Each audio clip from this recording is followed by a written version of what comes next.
Oce, athon ni drwy'r ddau bwynt cyntaf yn y fideo dwytha, paragraffu a teitl yr erthigol.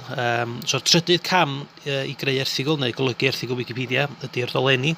Felly, os oes na bethau mewn coch ar erthigol Wikipedia, mae hynny'n golygu bod na ddim erthigol wedi cael ei greu eto. Os oes mewn glas, mae hynny'n golygu bod yna erthigol. Wedyn, dwi efo plant ysgol a falle, a dwi'n deud nhw, oce, beth sy'n digwydd pan mae yna gar yn cyrraedd traffic lights, a bod o ar goch, beth sy'n digwydd, mae'r car yn stopio, yn amlwg, ond efo Wikipedia, dwi eisiau chi fynd, dwi eisiau chi greu.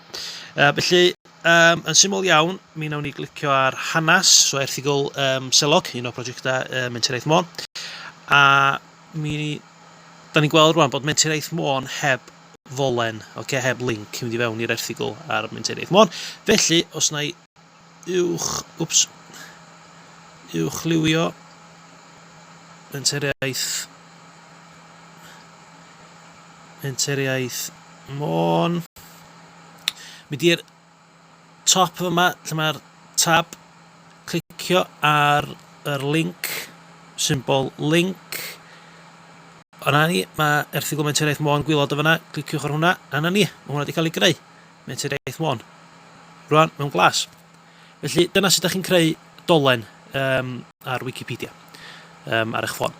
Felly, welech chi yn yr fideo nesaf.